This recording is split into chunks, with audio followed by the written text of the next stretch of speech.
Well, welcome back to the Friday Night Armistice. It's the week that Education Secretary David Blunkett announced children will be taught more maths and less history and technology, so that in a few years' time they'll be able to calculate exactly how much one Millennium Dome costs, but not whether it's the crappiest thing ever made. It was also the week that Japan at last apologised to the British for Tamagotchi cyber pets. And meanwhile, it was a bad week for the Foreign Secretary, Robin Cook, Britain's own Tamagotchi, so-called because he's probably only got about 9 days left. Now, Robin Cook spent the week denying rumours that he'd had many affairs in the past, although, as these pictures from Cherry Blair's home video collection shows, the seeds for Robin Cook's downfall may have been sown many years ago. Moving now from Robin Cook to foxes, the second best form of frightened ginger mammal, the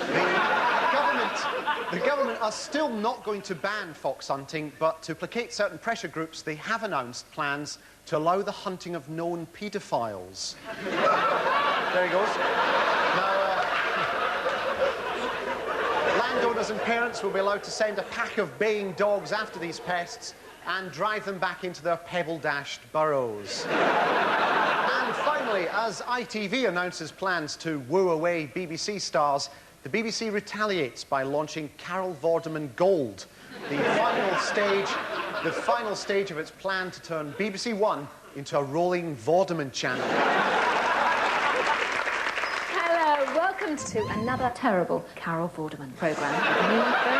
Woman, every week 250,000 controversial Carol Vorderman series are heading your way. So get me banned because I get on your tits. So, Carol Vorderman. Going back to this Robin Cook business, I mean, it really does go to the heart of government, I think. I mean, he's been all over the place. We've got some more damning evidence here. Look at this. This is some footage of Chris Patton and his hairy daughters there.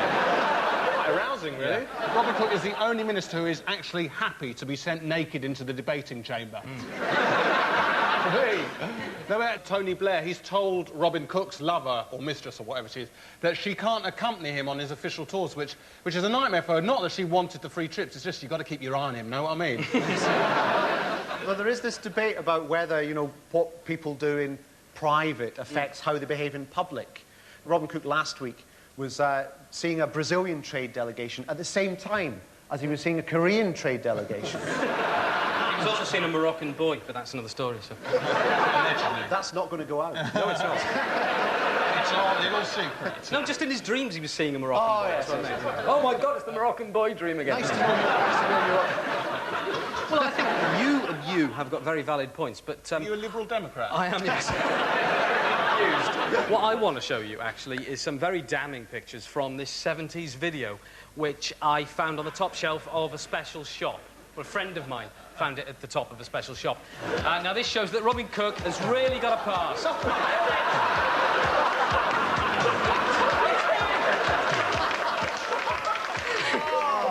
That's from a film called Cook, the Thief, His Wife and the Three Hot Swedish Babes. He is a very serious politician. I will defend him. For example, within 3 days of entering the Foreign Office, he brought out this mission statement. Don't know if you can see that. That's this year's Cook Girls. Yep. If you look inside, though, it is fascinating because it's just a whole list of chat-up lines, basically. For example, if I said you had an appalling human rights record, would you hold it against me? Fancy coming back to my place for some tit-for-tat expulsions. Let's see. Let's have a look. What's this one? My Hezbollahs are fit to explode. Good luck. Actually, my favourite is, would you like my little spy to come in from the cold? You see William Hague this week, who was trying to portray himself as the family man. And he'd said that he'd thrashed out an agreement with his wife, which is a scandal in itself, saying that he would actually see her 1 night a week and 1 weekend in 4. That's what he actually said, which begs the question, what's he up to the rest of the time, given he's got nothing to do for the next 5 years? And talking of William Hague, 7 days ago, we launched our Hague countdown clock in Trafalgar Square. showing him with just 432 days left until he got deposed. Now, this week saw a breakthrough because the Tories voted to allow all their members to have a say on who was their leader. So, for some reason, Haig's time left in office in the last week has actually gone down to 102 days. There's the new total above our William Hague famometer, which gives an accurate reading of how famous William Hague is this week. There's Mr. Bean. Still at the top, is the most famous thing in the world. Other famous people this week are some cells that might be used to clone a human being, supplied by Robin Cook, hence the ginger. This is a Chinese woman swimmer here, denying that she takes body-enhancing drugs. Bill Clinton's penis, which will be required to show in a sexual harassment case, although there is a suggestion you might get round this by actually shredding the evidence.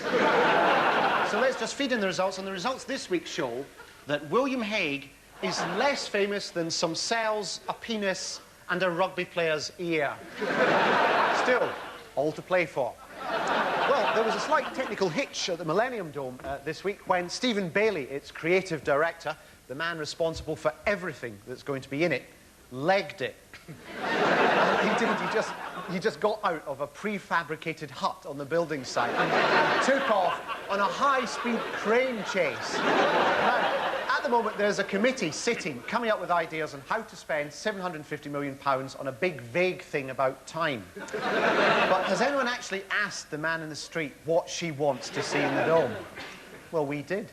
What would you like to see in the Millennium Dome? Personally, I think I'd like to see a big, vague experience. Something complicated about time? Well, I'm not too fussed as long as it costs £750 million. Well, I'd like to see a mix between Disneyland and Christianity. Well, I think a public hanging would make me go. A public execution, definitely. Who would you like to see hung? Oh, Peter Mandelson. Peter Mandelson. I'd like to see Peter Mandelson under it, I think. That would be a very, very great help to the country. Please welcome the former creative director of the Millennium Dome and the most relieved man in Britain, Stephen Bailey. Hello. Have you had a busy week? Yeah, my recommendation to workaholics is resign. Then you get really, really busy. Oh, really? I haven't stopped. Well, I'm off now, then. Can we just get to the chase? Would you go and see Peter Mandelson hanged? Well, that would be a sort of cruel and unusual punishment. You're not saying you would. Perhaps not inappropriate. You're not saying you would. I didn't say no. Oh, right. What the hell is going on in there? It's a brilliant project. I promise you, it really, really is. And if they listen to just a tenth of the ideas I've given them, it'll be a huge success. Didn't you say once that it would be a good idea to have nothing in the dome? That's, you know, I'm no stranger to being sort of partially misquoted, or indeed totally misquoted. Well, that's part of my job. Yeah, exactly. Thank you. What I just said, and mean, was the building alone is so bloody good that it alone justifies the effort. I said you could leave it empty, and it would still be fantastic. So, can we just ask, is he a dictator, Peter Mandelson? No, you see, I was... Misquote? Once again, another misquote. Lots of them. I like dictators. I mean, I spent 10 years working... Did you design the Nuremberg rally? No, wait. I mean, I spent 10 very, very, very happy years working with Pol Pot. No, with Terence Conran. There are similarities. Yeah. Terence is a very, very good friend of mine. Terence Conran is a brilliant dictator. But dictators are fine. I mean, yes. What is Terence not fine? but Pusillanimous bureaucrats and interfering politicians. So not a good thing. Is Peter Mandelson a bad dictator? Is he Attila the Man? In my experience, not a dictator at all. Really? I mean, it's fine to have a clear... I mean, well, look, in the past week, past 10 days, we've had Jesus, Mickey Mouse and the Japanese. Yes. They've all come to... Three good ideas. It's the argument of the creative people and the bureaucrats. Yes. I passionately believe that a big project like the Millennium Dome, which is should a fantastic have nothing project... No, but it should be created by creative people with a real vision about what it should be. OK, so get people like Sir Terence Conran, Tony Hart, that sort of person. Peter Mandelson out. All right, then. Well, on that note, thank you very much for coming in. No one leaves the show empty-handed, so I'd just like to give you 2 free tickets to Alton Towers. Stephen Bailey. Thank you. Right, with the dome, then, plan A was to have a designer design it, spend a lot of money on some really exciting things and get people to go. That's not going to happen. The designers left, so Plan A hasn't worked. But don't worry, because behind every great Plan A is a Plan B. And on the 31st of December, 1999, we've every confidence that Plan B will come into its own, and this is what we can expect it to look like. The Millennium Experience. Come with us back through the mists of time, before the birth of the universe, to when there was nothing. Before dinosaurs, before minerals, there was nothing. Come with me now into the Cosmos Hall, where we see the creation of space. Vast, infinite, empty, void. And on now into our life cathedral, where life itself begins in the blackness of the sea and crawls onto the land at night. We move on. Whales turn to men who live in caves and haven't yet discovered fire. We pass now through the Dark Ages to the Industrial Revolution. Many people are poor, experience in this chamber what it's like to have nothing. Children as young as 8 are forced to work up chimneys. Chimney, chimney. Or down mines. 1939, Europe is at war. People in London live in blackout. Meanwhile, in Holland, Anne Frank hides in an attic. Then came the 1970s. Fashion became trendy. Step inside our boogie mausoleum and experience for yourself what it's like to go to nightclubs wearing sunglasses. And so we reach the present day. In this room, sponsored by Toyota, is an exhibition representing what the Japanese government is paying in compensation to former British prisoners of war. Nothing. And so we reach the new millennium and stand at the gateway of an exciting dawn, represented in this, our final room, by a mixture of Christianity and Disney, with a thing about time. It's Mickey Mouse on a cross, holding a clock.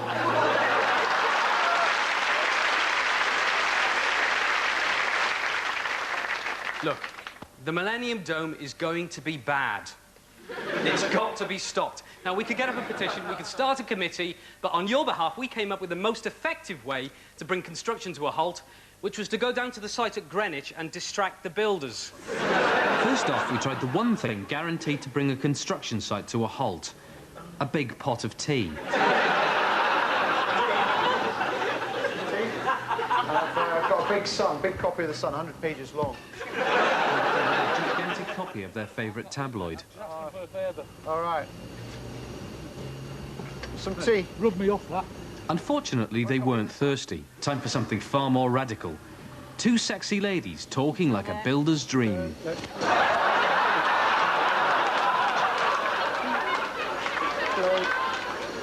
We're gagging for it. Tell from the look in our eyes. Tell from the look in our eyes, we're gagging really for it. Want it. Yeah. Hello.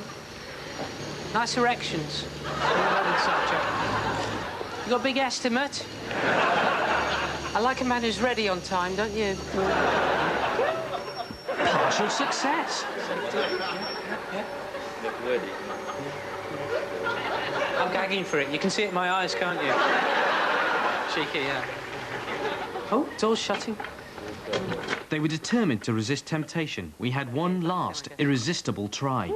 We like the idea of getting it on together while you watch. Time to send in the chopper. Well, we're just hovering over the Millennium Dome now. I can see at least 3 men working really quite hard. So I'm going to lead us along, cash in hand for work on my home. More money than sense, no need to quote. So this should get the Millennium Dome and straight over to my house in North London.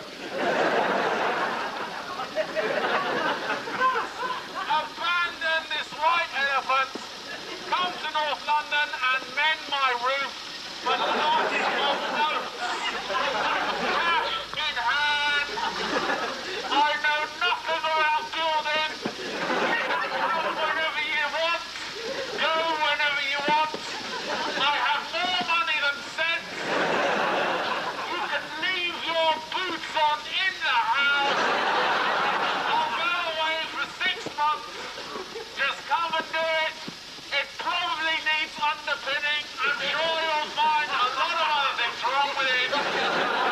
Nothing, repeat, nothing about building, and I like being taken for a ride.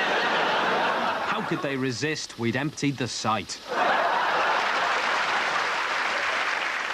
You know, Labour have pumped millions into commissioning a report onto what colour of elephant the dome is going to be. I think I can guess, actually. Well, we're only just beginning to get the first results of the Queen's specially commissioned focus group looking into ways of modernising the monarchy. From now on, the Queen will be known as Posh Windsor. Princess Anne will be Sporty Windsor. And Prince Philip will be known as Bastard Windsor. Of course, I'm talking about modernising. The other idea for modernising the monarchy was a new national anthem proposed by Tony Blair. It's more in touch with young people. It's called Smack My Queen Up. And here's some footage of her hearing it for the first time. I think she likes it. Right, well, I don't know if anyone saw the photos in the papers of the rugby player Simon Fenn, who had a bit of his ear taken off. Here's the photo there. Which made you wonder how tough the negotiations at the Ulster peace talks were this week when you saw this photo in the Times of Mo Mowlam. A lot of people have been going on about the fact that they talk about Sinn Féin and the IRA in the same breath, and they always say that the two things are the same. They're not. They're very separate organisations. Yeah. And it's much like people say British Airways or British Airways Freight. Yeah.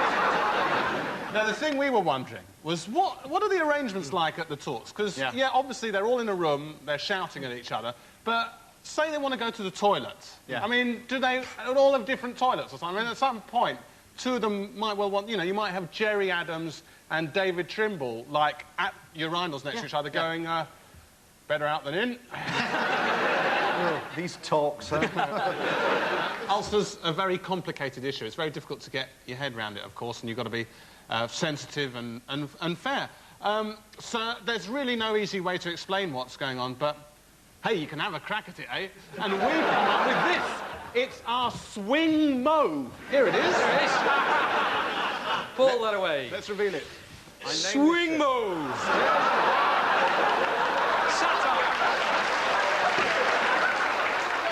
All the bloods rush to her head. What are we saying here? Basically, it's a dummy of Mo Mowlam hanging here by the balls of her feet. We're going to use it to demonstrate her negotiating tactics between the two opposing factions here and here. Now, the fact that she's pivoted here and can swing wildly from one end of the spectrum to the other is just a little clue as to how this remarkable lady pulled it off. So let's go back to December and the IRA demand that certain categories of prisoners in the maze should be allowed to visit their families over Christmas or they cannot be held responsible for their actions. Mo Mowlam comes up with a compromise and says, yes. Swing Mo! The Loyalists counter with their demand that Mo Mowlam should visit them in prison over Christmas, or who knows what might happen. She balks at this and says, yes. And of course I'll help carry the soil out of your escape tunnels. There she goes. Swing Mo! Sinn Féin then demand that in the original framework document they not be referred to as the baddies. To help make up her mind, they show her a picture of an explosion. Unimpressed by their blackmail, she says, that'll be fine. Swing Mo! The Ulster Unionists now ask if they can turn up at the peace talks with their faces painted orange.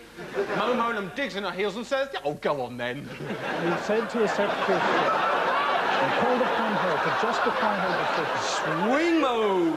Sinn Féin think this is good and demand that Tony Blair makes a formal apology for those offensive episodes of EastEnders set in Ireland, known as the Bloody Sunday Omnibus Edition.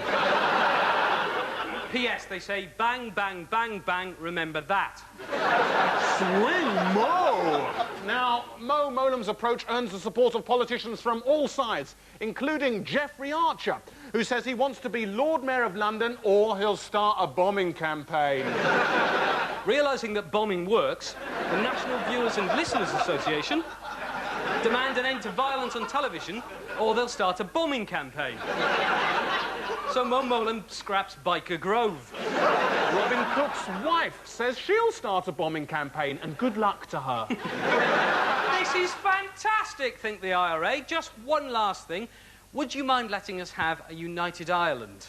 I love it, say the loyalists. Oh, and you will make sure there's never a united Ireland, won't you? And that's how it all got sorted out. Can I just say, while we're talking about Northern Ireland, I've got some very interesting footage on that subject in my miniaturised area, which is my security cameras. Now, if you've never seen this before, this is the bit of the show when I go around the world looking at security cameras of the great and the good and the bad and the ugly to see what they've been up to. And I've got one now of Jerry Adams. Now, this is some footage before the security camera of Jerry Adams arriving at Downing Street. Now, we'll cut into the Snoop footage here. Now, Jerry Adams shakes Blair's hand, very nervous about meeting Adams for the first time. This is why. They wrestle to the ground. Oh, my God, they're going to kneecap him! Oh, it's all right, it's a water pistol. He's a big practical joker. A big sense of humour. Look, they're all having a big laugh. They're Martin McGuinness thinks it's hilarious. Blair doesn't think it's very funny at all. Can't take a joke, that man. What a miserable git. Martin McGuinness has wet himself.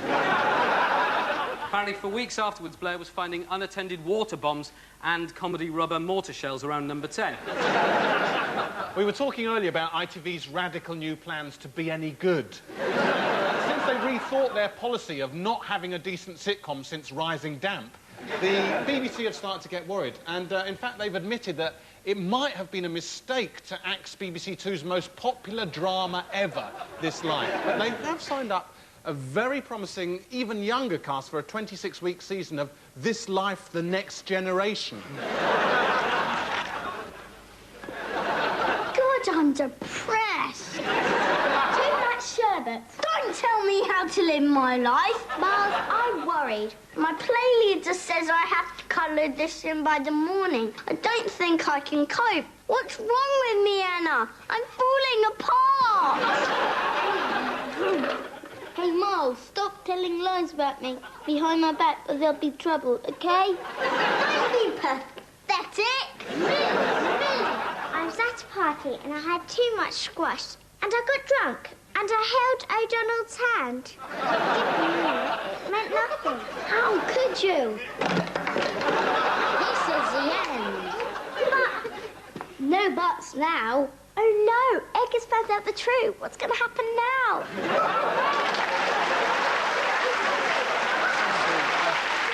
They've actually been signed up for 15-year contracts, and there's a great episode in 12 years' time where they find a pubic hair in the bath. Apparently Ferdy's got a new boyfriend, Robin Cook. And, shall we see how he does it? I've got more of his chat-up lines here. Oh, this is a good one. I'm Ginger Foreign Secretary. Are you sporty personal secretary? Meet scary wife. I've got a glass coffee table upstairs. It was a present from the Queen. Ah, yes. I don't understand that one. So look. Video. Oh, yeah, said in a Leslie Phillips voice. Ooh, Hong Kong. Oh, this one, spunky country. Do you give head of state? Oh, how about this one? I don't care if you have got gonorrhea, I've got diplomatic immunity.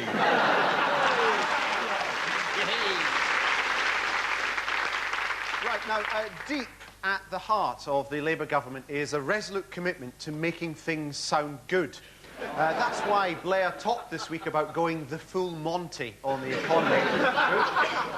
Even though that actually means he's prepared to get his knob out on a coin. But it does sound good. So, get ready next week for John Prescott's vow to get transport leaders to perform a dance to the music of time over rail efficiency. Also watch out for Gordon Brown's call to expand the European Union. Everybody say EU. Now, Labour's commitment to getting things to sound good is at the heart of the big idea, welfare to work. Now, welfare to work is about cutting benefit for the elderly, the disabled and single mothers, and causing consternation to the Queen Mother, Britain's oldest disabled single mum. But it does sound good, because it's got two words that begin with the same letter. Well, by the way, the Social Security Minister, Frank Field, was commissioned to think the unthinkable on welfare reform, and he did think the unthinkable because he came up with his report, Welfare to Wang. But it does sound good. So we can now expect the next few months to see a whole raft of good-sounding policies on tax to Treasury, popular one, Mandelson to mortuary, landmines to Liberia, we weren't meant to know about that one, disabled to Doncaster, Harriet Harman's idea, fox hunting to fox hunting, we've not really changed that one, ashes to ashes, funk to funky, we know Major Tom's a junkie. But he did just get away with a caution.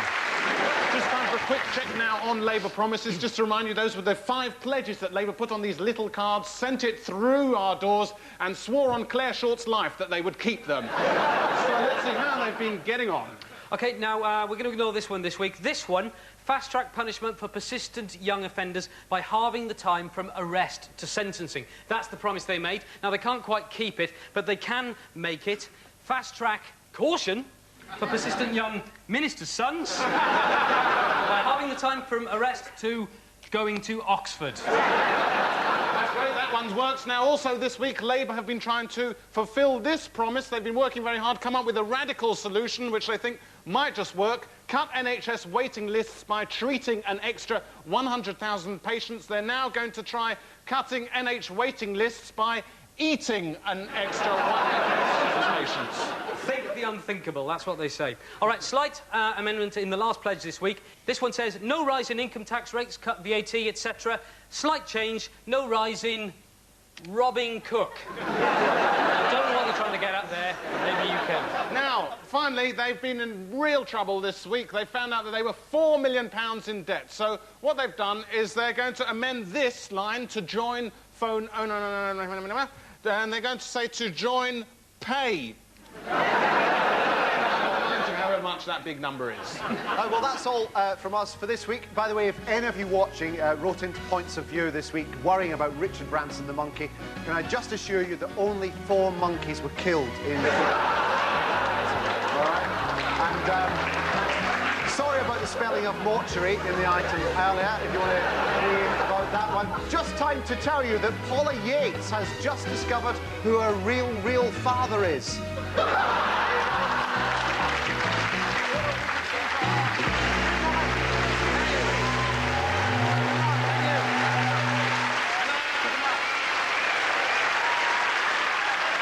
I'm Peter Bainham.